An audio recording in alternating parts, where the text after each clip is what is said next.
ավելի արցունքոտ են եւ ցավոտ վերջակետերը։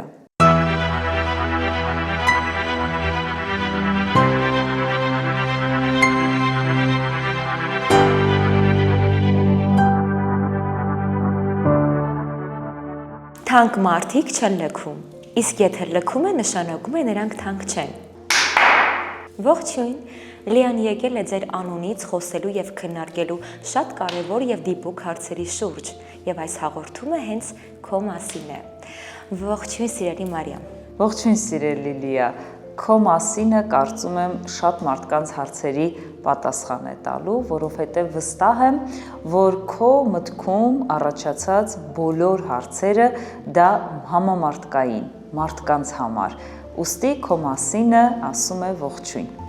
Ես այնքան շնորհակալ եմ, որ դու կարողացար քո զբաղված գրաֆիկի մեջ հատկացնել ժամանակ խոսելու եւ անդրադառնալու այն հարցերին, որոնք շատ հուզում են տարբեր տարիքային մարդկանց։ Քանի որ ես վստահ եմ, որ մեր հանդիպումը օգտակար է լինելու շատերին, ուստի ժամանակը գտնել օգտակարության համար միշտ ամենաօգտակար գործն է։ Քո մասին ինչ ես պատմելու։ Ուզում եմ այսօր խոսենք այն մարդկանց մասին,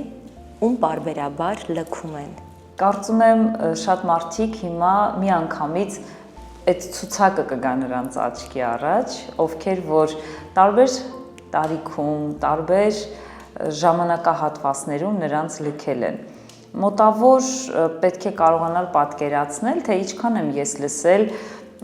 մարդկանց խմբերի մասին, որոնք որ կբարձրաձայնեն, որ ինձ այս տարիքում են լքել, ինձ այս տարիքում են լքել, բայց ես ուզում եմ այս խնդրի թաքուն կողմը ասել, որ իրականում մենք այդ մտքին հեշտ չենք գալիս։ Մարդկանց անունից երբ ասեմ, մարդը հեշտ չի գալիս, որ ասի ինձ լքում են։ Երբ մարդ կարող է խոսել իր վախերի մասին, իրեն հաճախ լքված զգաց մարդը միշտ խոսում է կորցնելու վախի մասին։ Ես վախենում եմ կորցնել հարազատներից, ես վախենում եմ կորցնել ծնողներից, ես վախենում եմ կորցնել երեխայից, ես վախենում եմ կորցնել ունեցածս, տարբեր, շատ տարբեր, թե հոգևոր, թե նյութական արժեքների մեջ։ Ահա այստեղ քո կողմից ճիշտ մատնանշված խնդիրն է, որ շատ տարբեր տարիքներում մարդուն լքում են եւ դա առաջ է բերում կորցնելու վախ։ Ինչ կասես դու այս մասին։ Ում են լքում, որ մարդու տեսակին են պարբերաբար լքում։ Իրականում այստեղ կարծում եմ տեսակի հարց չկա։ Մարդկանց խմբավորել լքելուց առաջ չի ստացվում։ Գուցե կան մարդիկ, ես հիմա ինչ որ հարցնում եմ ավելի շատ այն մարդկանց անունից, ովքեր նայելու են եւ այդ խնդիրը փորձելու են գտնել իրենց մեջ։ Գուցե լքում են այն մարդկանց, ովքեր ճակերտավոր շատ նվիրվում են, անձնվիրաբար նվիրվում են եւ երբեմն դիմացինին ավելին են ընդունում եւ ավելի առաջ են դնում, քան իրենք իրենց անձը, իրենց եսը։ Հետաքրքիր հարցադրում է, բայց քանի որ բոլոր кейսերը եւ դեպքերը անհատական են, ուստի ես փորձեմ շատ իրական դեպքերի վրա, շատ իրական դեպքերի օրինակով հարցին պատասխանել։ Շատ կարևոր մի դեպք հիշեցի, երբ մարդ անընդհատ կորցնելու վախի մեջ հիշում է մի դրվագ, որ իր ամենաթանկը, իր ամենակարևորը ծնողներից մեկը իր ամենավաղ մանկության տարիքում գնում է։ Ոչ թե այն իմաստով, որ լքում է երեխային, այլ երեխան արթնանում է եւ տեսնում է միջանցքում դրված է ճամպրուկ եւ հասկանում է, որ ծնողը գնում է։ Այս տեսարանը ամբողջ կյանքում նրան ուղեկցում է, որտեվ ծնողից մեկը ով գնում էր, հատուկ չեմ մասնավորեցնում, որ քիչ ճանաչելի լինի դեպքը, ծնողից մեկը այլևս չի վերադառնում։ Շարունակ ապրում է ընտանիքից հեռու, արտերկրում եւ այլն, եւ նա ամբողջ կյանքում ապրում է այդ մտքով, որ կարող է նաեւ գնա այս մեկը, կարող է իրեն լքի այս մեկը եւ ստացվում է անդադ այնպիսի իրավիճակներ, որտեղ նա իրեն զգում է լքված։ Օբյեկտիվորեն հաճախ կարող է ոչ ոք նրան չլքել, դա լինի միակ դրվագը։ Բայց եթե վերցնենք այն кейսերի խումբը, որտեղ որ իրապես մարդուն լքել է հայրը, լքել է եղբայրը, լքել է ամուսինը, լքել է դասընկերը ամենաթեժ պահին, օրինակ կռվի եւ ինչ որ միջադեպի, լքել է ուսանողական ընկեր, այսինքն կա այս շղթան, այստեղ պետք է նաև հասկանալ, որ մարդը ինքը այնպես է հարաբերություններ կառուցում, որտեղ որ չեն ամրանում հարաբերությունների կապերը եւ անընդհատ մյուս կողմը գնում է։ Դա իրապես սոցիալական հարաբերությունների այս կողմում կանգնած անկարողությունն է այդ հարաբերությունները կառուցել։ Սա պատասխաններից մեկն է, որովհետև հարաբերության կառուցումը սոցիալիզացիայի շատ կարևոր խնդիր է։ Կարողանալ կառուցել հարաբերություն։ Սա կարծես կարմիր գրիչով պետք է ընդգծել։ Երբեմն հարաբերությունները կառուցելու ժամանակ, քանի որ արդեն կա ներքին վախ, որ գուցե այս անգամ էլ ինձ կլքեն, մարդիկ կապ չունի որ սերը տղամարդը թե կինը կամ կապ չունի տարիքը մեծահասակը թե փոքրահասակը, փորձում են արհեստականորեն ամեն ինչ անել, որ այդ մարդուն պահեն, որ հանկարծ այդ մարդը չլքի։ Շատ ճիշտ է։ Փորձում են ավելին անել այդ պահին, քան պահանջում է, քան պետք է, որովհետև կա ներքին վախ, որ գուցե մի բան քիչ կանեմ, գուցե մի բան այն չեմ անի, ամեն ինչ անեմ, միայն թե հետագայում այդ մարդը ինձ չլքի։ Իրականում դիտարկումը շատ ճիշտ է եւ դիպուկ է, քանի որ այդտեղ հաճախ սկսում է աշխատել խանդը։ Մարդիկ, ովքեր ունեն կորցնելու վախ եւ նրանց դրվագներից, կյանքի սցենարներից մեկում եղել է լքվածություն կամ ստեղծված այդ սցենարը, մտքի մակարդակում, որ տես այս մեկին լքել են եւ նման տիպ իրավիճակում կլքեն ինձ, այստեղ սկսում է աշխատել այդ կարճացությունը, կախյալությունը, խանդը, որովհետեւ հաճախ խանդի տեսարաններով մարդիկ փորձում են կողակցին պահել իրենց կողքը, որպեսզի նա չհեռանա։ Հաղորդման բացումը երբ կողքից նայում էի, շատ դիպուկ եւ կարևոր խոսք եւ խորհուրդ հնչեցրեցիր, որ նա ով կարևոր է մնում է, եթե գնացել է, ուրեմն ամենակարևորը չէր կամ թանկը չէր։ Այո, թանկը չէ։ Իհարկե այստեղ կարող ենք ասել թանկը, կարևորը կամ հենց քո քոնը կամ քոնը եւ քո մարդն է լինում, քեզ չի լքում։ Մենք այստեղ ունենք նաև մշակութային առանձնահատկություն, որովհետև նայելով արտասահմանյան մշակույթը, ամերիկյան, եվրոպական, այսպես ընդհանրացված ասեմ, այնտեղ բաց թողնելուն, մարդուն ազատ թողնելուն շատ ավելի վաղ տարիքից են անդրադառնում։ Մենք միշտ ապրում ենք եւ ստեղծում ենք հարաբերությունները այնպես, միակը եւ անկրկնել ենք, թերևս սա շատ է հարաբերություններում ընդգծված։ Իրականում ես իմ շրջապատում շատ մարդիկ, ովքեր որ միակը եւ անկրկնելի յետևից են գնում, դա իհարկե եւ գեղեցիկ է եւ մեր դաստիարակության մեջ նստած է,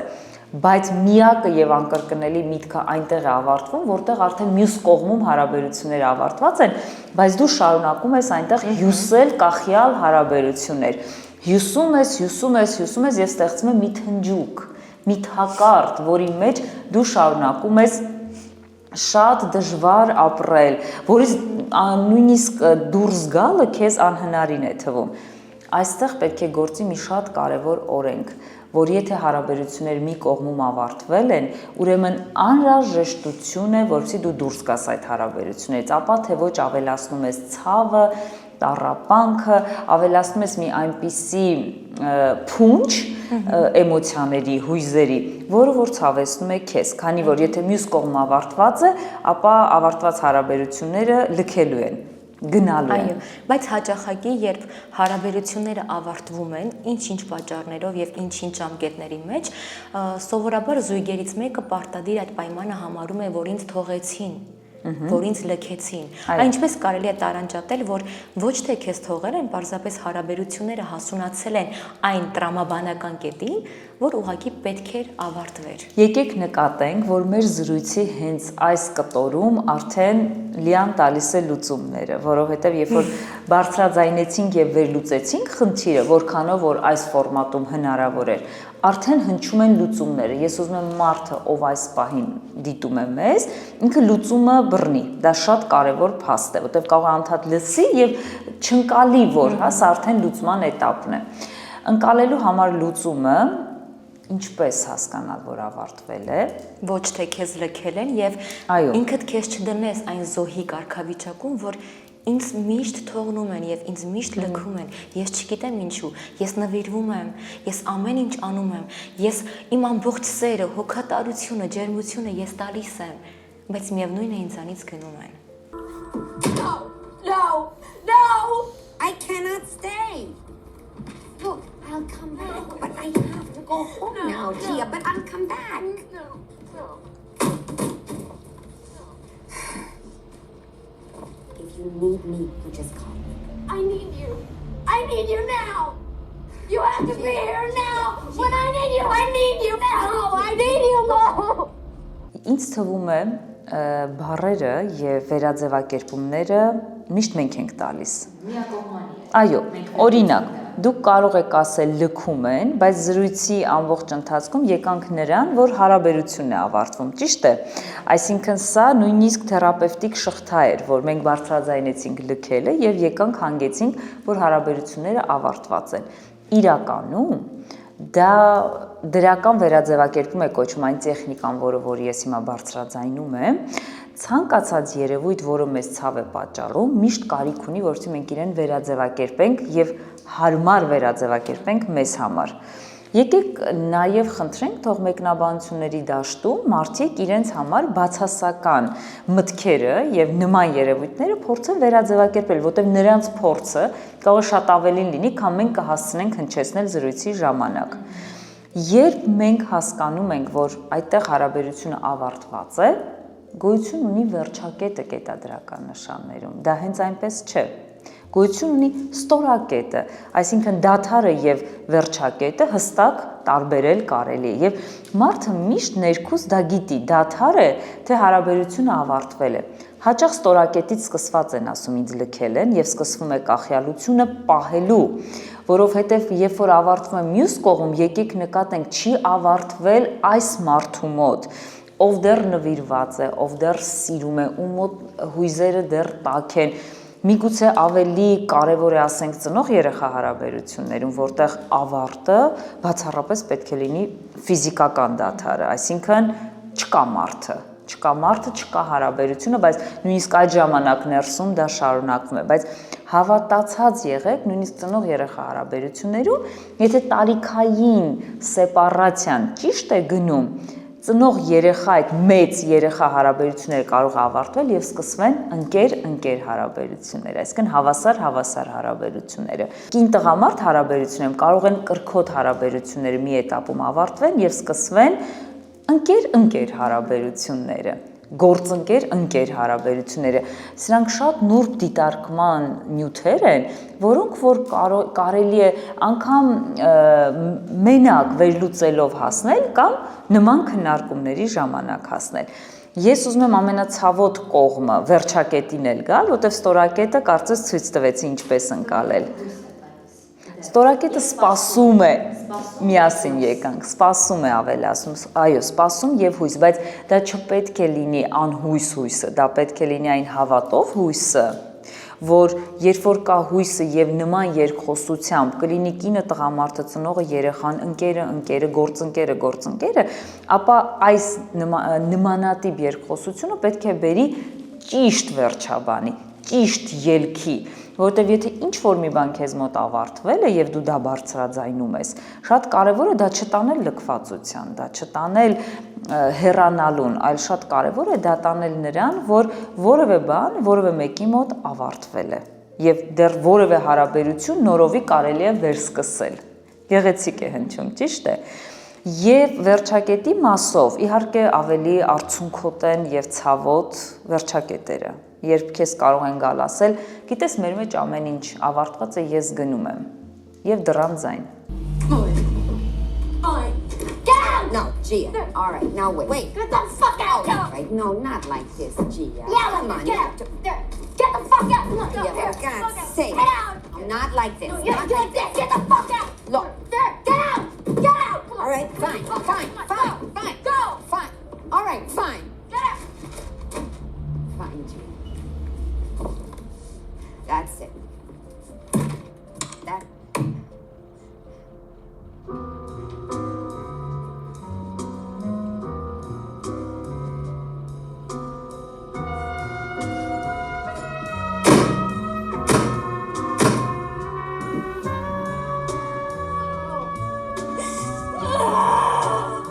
Բայց նախընտրելի է, երբ քեզ ասում են, Իհարկե, քան որ պարզապես դու արթնանում ես եւ փնտրում ես նրան, բայց նրանից չկա ոչ մի արձագանք, չկա ոչ մի վերլուծություն, չկա ոչ մի պատճառաբանություն եւ դու այդպես են մնում ես ինքդ քո մտքերի մեջ եւ ինքնուրույն պետք է հասկանաս թե որտեղ էր սխալը, որտեղ էր բաց թողումը, որտեղ էր պատճառը, որտեղ էր արդարացումը։ Գիտեք, ես այս պահին թերևս վշտի թերապիայից մեջ բերում կանեմ, երբ ինձ միշտ ասում են, երբ հարազատը մահացել է, երեխային ասենք, թե ոչ։ Միշտ պատասխանը բոլոր եթերներում եւ բոլոր իմ աշխատանքային օրինակներում հնչել է այո, ասել։ Ճիշտը եւ միայն ճիշտը, որովհետեւ նույն երեխան սпасելու է տատիկին, հայրիկին, մայրիկին, կորուստները տարբեր են լինում, բայց ասելու դեպքում, երբ մարդ վախենում է այդ մեծ ցավից, ել ավելի մեծ ցավը, երբ դու սպասումը երկարացնում ես եւ կորցնում է նաեւ քեզ երեխան, որպես վստահելի մեկը, հենարան մեկը, ով միշտ իրեն ճիշտն էր ասում։ Սա մեկ օրինակ, որ ցանկացա ասել։ Երկրորդ տարբերակում, երբ մեզ ասում են անբուժելի հիվանդության մասին, կարծես առողջությունը քեզ լքել է, կրկին կօգտագործեմ այս բառը, եւ քեզ ասում են այդ մասին, դու ունես հիվանդություն, դու ունես անբուժելի հիվանդություն, դու պետք է վիրահատես այս օրգանը, դու կորցրեցիր այդ օրգանը։ Այս մասով նույնպես շատ մարդիկ նույնիսկ, հա, բժշկական ուղղախոսությանը կասեն ցավոտեր, անտակտեր, այդպես չպետք է լիներ, միգուցե ոչ այն մասով չեմ վիճի, կարող է եւ լինել որոշ նաեւ մասնագետների կողմից, որ անտակտ է հնչել, բայց միևնույն է, ուղղախոսությունը առաջ է բերում ուժերի մոբիլիզացիա եւ դու սկսում ես պայքարել։ Նույնն է հարաբերությունների մեջ։ Երբ քեզ թողնում են առանց պատասխանի հեռանում են, դու հորինում ես շատ պատասխաններ, հաճախ արդարացնում ես հեռացողին, ինչպես կարդարացնեիր բռնարարին, որտեվ առանց պատճառ հեռանալը նույնպես քո հոգեվիճակի եւ քո անձի հանդեպ բռնության նման կարող է ցավեցնող լինել։ Կարող նույնիսկ արդարացնես տևական ժամանակ, հետո ավելի մեծ ցավ ապրես, որ արդարացրեցիր եւ նա դուրս եկավ, օրինակ ինչ որ մի սրիկա կամ ինչ որ մի խաբեպա։ Եվ այս մասով լուծումը այն է, որ եթե մարդիկ հիմա կփնտրեն, որ ավարտված հարաբերությունները ավելի երկար շարունակում են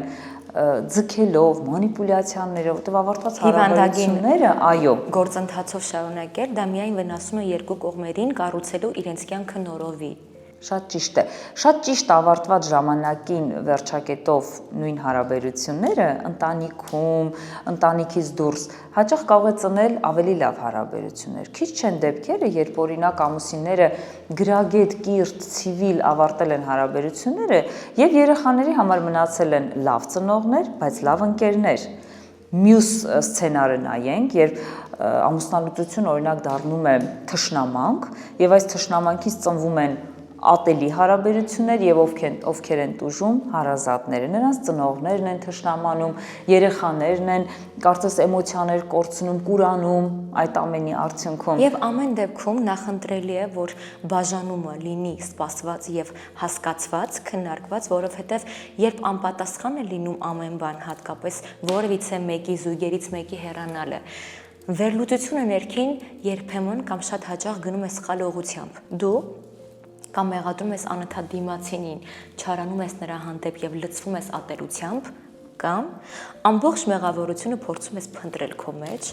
մեղադրում ես ինքդ քեզ անընդհատ եւ վնասում ես քո հոգեվոր, հոգեկան առողջությունը եւ ինչու ոչ նաեւ ֆիզիկական։ Իհարկե մենք այս հարցերի շուրջ կխոսենք հաջորդ հանդիպումների ժամանակ, որովհետեւ բավականին ծավալուն եւ բովանդակալից կարեւոր հարցեր են, բայց եթե եզրափակենք մեր խոսքը, ամեն դեպքում, եթե մարդը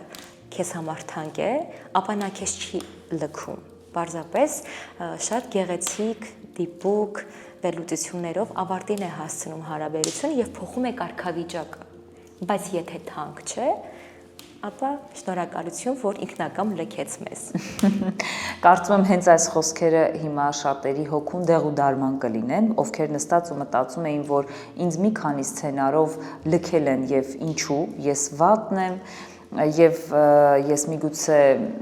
չսպասված երեխա եմ եղել, որովհետեւ երեխաներն են շատ հաճախ այդ հարցը տալիս, երբ ծնողները լքում են, հանձնում են մանկատան խնամքին, այս ամենը շատ խորքային հարցեր են, մեկ հանդիպման մեջ չենք հասցնի քննարկել, Բայց թերևս իմ դիտարկմամբ պետք է մեր հանդիպումը ավարտել այն կարգախոսով, որ եթե Լիան մեզ հուշում է, որ թանկը չի գնում, ապա վերաձևակերպեք ձեր հարաբերությունները եւ կկարողանաք հասկանալ, որ այն կարևորը, որ ստեղծել էիք տարիներ շարունակ, այդ կարևորը միշտ վերանայման կարիք ունի եւ հաճախ հարաբերությունները վերաձևակերպել, վերաթողարկել միշտ կարելի է։ Ցավը շատացնել այս ցավոտ հարցում այդքան էլ տեղին չէ, որովհետեւ դու կարող ես միայն կորցնել։ Ես միշտ կողմ եմ այն մտքին, որ կապ չունի ում հետ ես ավարտում հարաբերությունները, պետք է ավարտել այնպես, որ ամեն նրա ծննդյան տարեդարձին դու նրան շնորհավորես եւ ասես ես շատ ուրախ եմ, որ դու կայս այս աշխարհում եւ ես ուրախ եմ, որ քեզ ճանաչել եմ։ Եթե կարողանանք բոլորս այս պոզիտիվ նոտայի վրա իրար հրաժեշտ տալ եւ բարի ճանապարհ մաղթել, ես կարծում եմ, որ այս ներքին ցավը, ներքին կոմպլեքսը, տրավմաները ավելի կնվազեն մեր բոլորի կյանքից։ Հրաշալի։ Շնորհակալություն։ Շնորհակալություն։ Շատ ուրախ եմ այս անմիջական մթնոլորտի եւ այս անմիջական հանդիպման համար, վստահ եմ մեր հետևորդները սոցիալական հարթակներում, ովքեր որ միշտ գրում են օգտակարի կարիքի մասին, ստացան կարևորը եւ օգտակարը։ Եվ ես կարծում եմ, որ դուք էլ համոզվեցիք, որ այս հաղորդումը հենց քո մասին է, այո, քո մասին, եւ ձեզանից յուրաքանչյուրը կարող է գտնել իրեն հուզող եւ իրեն վերաբերող հարցերի պատասխանները, իսկ մյուս արդեն հանդիպումների ժամանակ մենք կքննարկենք այլ տարածված եւ պահանջված հարցեր։ Այդ տղա մի արա չեմ գարու։ Դենց ուժեղ։ Давай.